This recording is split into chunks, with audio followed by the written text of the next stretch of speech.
Shalom teman-teman, perkenalkan nama saya Lencian Seran, NIM 2015016. Saya dari Universitas Kristen Arta Wacana Kupang. Pada video kali ini saya akan menjelaskan tentang platyhelminthes atau cacing pipih.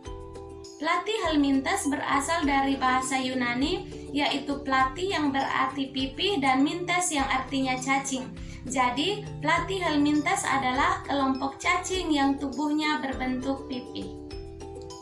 Yang berikut struktur tubuh pada platyhelminthes. Yang pertama, bentuk tubuh platyhelminthes pipih seperti daun. Teman-teman bisa lihat pada gambar ini.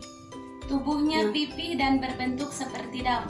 Yang kedua, platyhelminthes memiliki sistem pencernaan yang masih sederhana. Makanan akan ditangkap melalui faring yang berada di tengah-tengah ventral yang bercabang-cabang untuk dicerna. Kemudian struktur tubuh pada platyhelminthes ini, yang pertama, bentuk tubuh platyhelminthes pipih seperti daun. Teman-teman bisa lihat pada gambar. Platyhelminthes ini memiliki sistem pencernaan yang masih sederhana. Makanan yang akan ditangkap melalui tonjolan faring ini yang berada di tengah ventral tubuhnya. Makanan yang sudah ditangkap akan masuk ke usus yang bercabang-cabang untuk dicerna.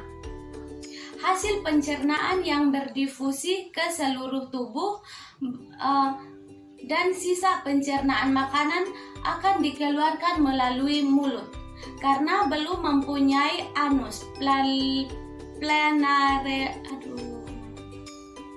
Platyhelminthes ini bersifat hermaprodit karena ovarium dan testis terdapat satu individu, tetapi proses pematangannya dalam bentuk waktu yang tidak sama sehingga terjadi perkawinan silang. Adapun ciri-ciri dari platyhelminthes. Yang pertama, memiliki tubuh simetri bilateral atau sisi kanan dan kiri sama besar. Yang kedua, belum memiliki sistem pencernaan, sistem peredaran darah, dan sistem pernapasan.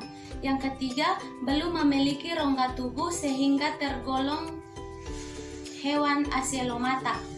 Yang keempat, merupakan hewan triploblastik yang terdiri dari 3 lapisan, yaitu lapisan ektoderm, mesoderm, dan endoderm. Yang kelima, sistem pencernaan makanan berupa gastrovaskuler. Yang keenam, memiliki sistem saraf tangga tali. Dan yang ketujuh, alat ekskresi berupa sel api. Adapun habitat pada platyhelminthes atau cacing pipih yang dapat ditemukan di air tawar, air laut, di tempat-tempat lembab, atau parasit pada organisme lain. Klasifikasi platyhelminthes ini terbagi atas 3 bagian, yaitu Turbellaria atau cacing bulu getar, yang kedua Dermatode atau cacing hisap, dan yang ketiga Cestoda atau cacing pita. Ada juga sistem saraf pada platyhelminthes, yaitu sistem saraf pada platyhelminthes berupa ganglion sebagai sistem saraf pusat yang terletak di bagian kepala. Ganglion akan mengalami perpanjangan oleh sifat tepi ke posterior. Antara kedua saraf tepi tersebut akan dihubungkan oleh cabang-cabang saraf yang melingkar sehingga tersusun sarafnya seperti tangga, sehingga disebut dengan saraf tangga tali. Yang berikut,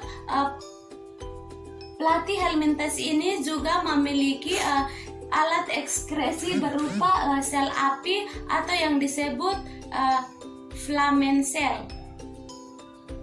Teman-teman bisa lihat pada gambar. Yang berikut sistem reproduksi pada platyhelminthes. Yang pertama, ketika platyhelminthes dipotong menjadi 2, maka masing-masing potongan akan melengkapi potongan yang lain sehingga terjadi individu baru.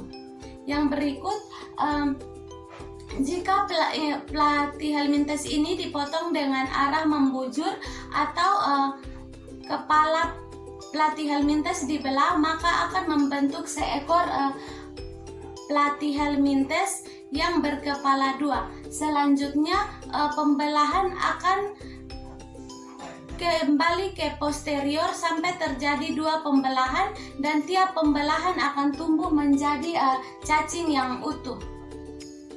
Kemudian pembelahan pelatih helminthes ini dipotong menjadi 3 bagian, yaitu bagian kepala, bagian badan, dan bagian ekor.